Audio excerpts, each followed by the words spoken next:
সদর মহকুমার অন্তর্গত কাঞ্চনমালা দাস পাড়া এলাকার বাসিন্দা বিশ্বজিৎ দাস পেশায় একজন দিনমজুর। প্রতিদিনের আয়ে কোনো মতে চলে তার সংসার।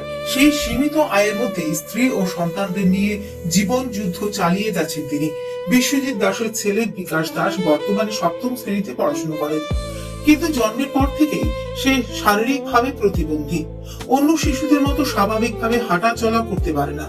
দৈনন্দিন কাজকর্ম থেকে শুরু করে স্কুলে যাতায়াত সব ক্ষেত্রে তাকে নানা শারীরিক সমস্যার সম্মুখীন হতে হয়। চিকিৎসকদের দেওয়া দিব্যাঙ্গ সার্টিফিকেটও রয়েছে তার। পরিবারের দাবি, সরকারি নিয়ম মেনে একাধিকবার সমাজ কল্যাণ ও সমাজ শিক্ষা দপ্তর সহ বিভিন্ন দপ্তরে দিব্যাঙ্গ ভাতার জন্য আবেদন করা হয়েছে, কিন্তু দীর্ঘদিন কেটে গেলেও আজ পর্যন্ত তাদের ছেলের নামে কোনো ভাতা মঞ্জুর হয়নি। ফলে চরম আর্থিক সংকটের মধ্যে পড়ছে পরিবারটি।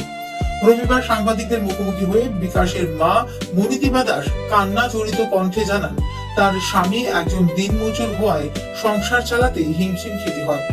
এর জন্য ছেলের চিকিৎসা, ঔষধ, পড়াশুনো এবং অন্যান্য প্রয়োজনীয় খরচ বহন করা তাদের পক্ষে অত্যন্ত কঠিন হয়ে দাঁড়িয়েছে। তিনি আরো জানান, যদি সরকার তার দিব্যাঙ্গ ছেলের জন্য মাসিক ভাতার ব্যবস্থা করে তাহলে অন্তত ছেলের চিকিৎসা ও পড়াশোনার খরচ কিছুটা হলেও বহন করা সম্ভব হবে।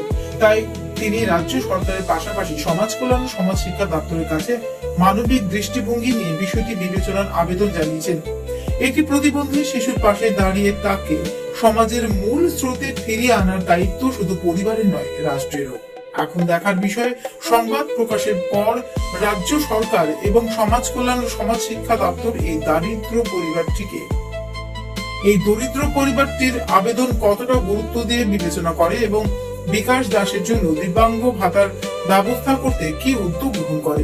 জন্মঘর থেকে তো টের পাইছি না, মানে মানে 3 বছর 3.5 বছর যে কোলে আছে, মানে একদম আটতে পারছে না। তখন ওই বুয়া দিয়ে লাড়ি থেকে দিয়ে দাঁড়া করে এক সময় তো ওই আটার আর কি হাঁটতে পারে না ভালো করে, আর ওখানে শুরু করার মতন মুখে দেওয়ার লুম টুম করে।